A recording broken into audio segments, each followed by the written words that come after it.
नमस्कार, special report में news room से फिर आपका स्वागत है। आपके साथ मैं हूं अंजना ओम कश्यप और अब आपको दिखाते हैं कि कैसे यूपी चुनाव के लिए जोर लगा के हाइशा हो रहा है।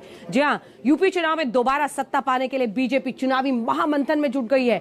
बीजेपी आला कमान की तरफ से सीएम योगी आदित्यनाथ और यूपी के बीजेपी सांसदों की मीटिंग रखी गई है।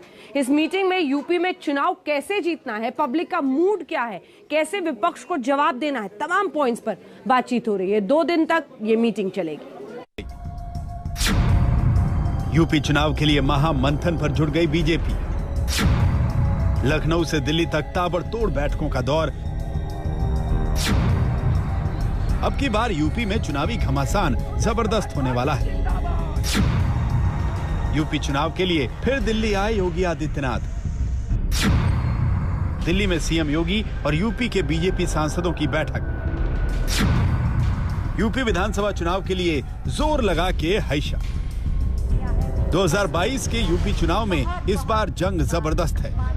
ये बीजेपी भी समझ रही है, क्योंकि इस दफा बीजेपी को कई मोर्चों से चुनौती है। सबसे पहले मोर्चे पर किसान खड़े हैं और राकेश टिकैत बीजेपी और योगी सरकार को घेरने का मास्टर प्लान बता चुके हैं। इसको भी दिल्ली बनाएंगे, लखनऊ को भी।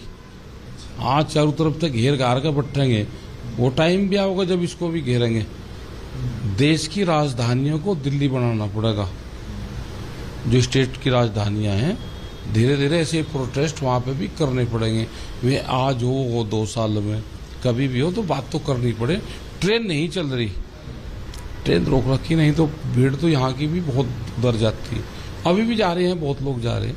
8 सितंबर से मुजफ्फरनगर में बड़ी पंचायत होगी और उसके बाद में पूरे जिले वाइज, मंडल वाइज, गाँव वाइज जो पॉलिसी है उसके बारे में बातचीत करेंगे। जनता खुश होगी, इनको वोट दे देगी, नाराज होगी नहीं देने की। हमें क्या पता कौन किसको वोट देगा। योगी जी फ्री घूम रहे हैं, अभी 1 रुपया नहीं बढ़ाया। लपेटे में तो अभी के जाओगे। ये इनसे दोनों से कमजोर है क्या योगी जी? दूसरे मोर्चे पर विपक्ष खड़ा है, क्योंकि अखिलेश यादव, शरद पवार की पार्टी एनसीपी और राष्ट्रीय लोक दल से गठबंधन करीब करीब पक्का हो चुका है।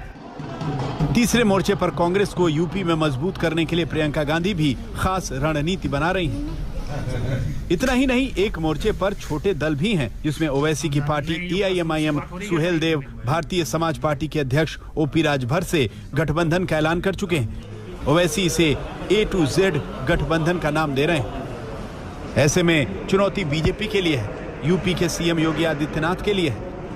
अब यूपी की 403 विधानसभा सीटों के लिए बीजेपी को खास रणनीति बनानी पड़ रही है और इसीलिए योगी आदित्यनाथ के साथ साथ यूपी के बीजेपी सांसदों की भी 2 दिन की मीटिंग फिक्स हुई।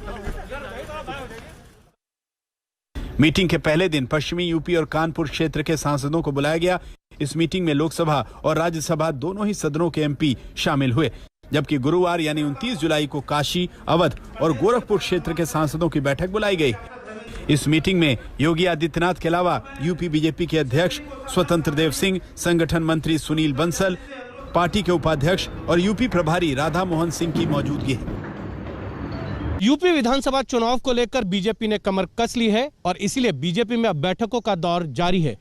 बीजेपी केंद्रीय नेतृत्व चाहता है कि संगठन को जमीनी स्तर पर यूपी में और ज्यादा मजबूत किया जाए और साथ ही साथ सांसदों विधायकों की नाराजगी को भी जल्द से जल्द दूर किया जाए, जिससे पार्टी एक सुर में एक साथ नजर आए, क्योंकि छोटी सी कमी भी पार्टी को बड़ा नुकसान चुनाव में पहुंचा सकती है।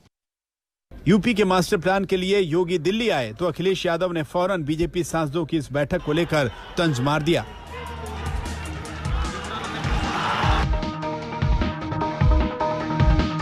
बीजेपी आज अपने उत्तर प्रदेश के सांसदों से यूपी की दुर्दशा और दुर्गति का हाल दिल्ली बुलाकर पूछ रही है।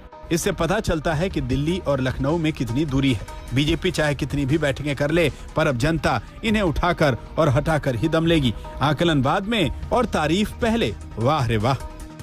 जिस तरह से उत्तर प्रदेश की भारतीय जनता पार्टी की सरकार में उत्तर प्रदेश की जनता को सजा मिली है, चाहे कोविड काल में लोगों की मौतें हुई हो, चाहे किसान धरने पे बैठा हो, चाहे यहाँ पे महिलाओं के साथ चीरहरण हुआ हो, चाहे यहाँ बेरोजगारी से और महंगाई से लोग आत्महत्या कर रहे हो, उत्तर प्रदेश में एक तरह से जंगल राज चल रहा है। ये भारतीय जनता पार्टी हमेशा कभी सांसदों की मीटिंग, कभी एमएलए की मीटिंग, कभी संघ की, कभी संगठन की, सिर्फ चुनाव की चर्चा के लिए क्यों करती है? क्या कभी इन्होंने कोरोना काल की विफलताओं के लिए की?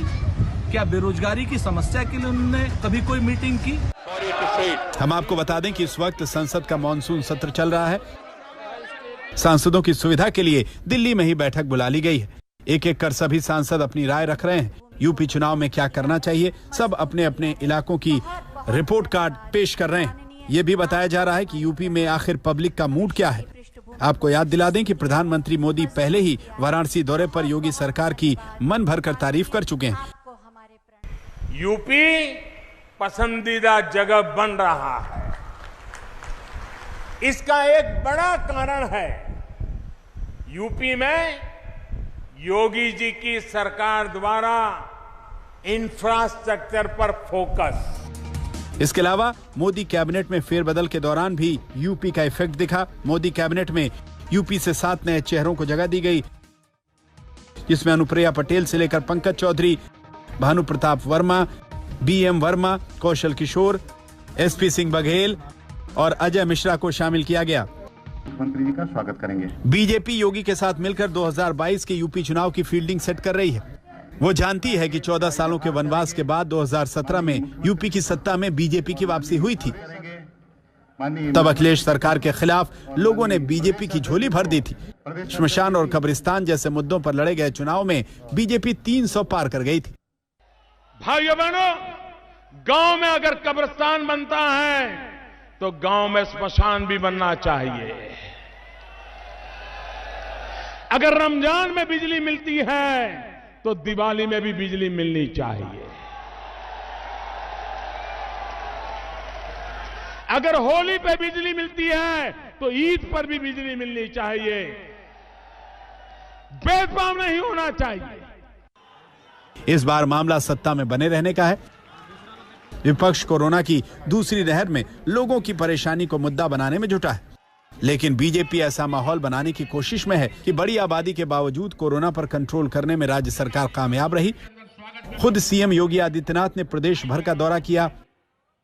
धर्मांतरण और जनसंख्या नियंत्रण कानून को लेकर राजनीतिक माहौल गर्म होने लगा है, जबकि विपक्ष किसान आंदोलन और बेरोजगारी के बहाने योगी सरकार को घेरने की तैयारी में है। लखनऊ से कुमार अभिषेक के साथ हिमांशु मिश्रा, दिल्ली आज तक।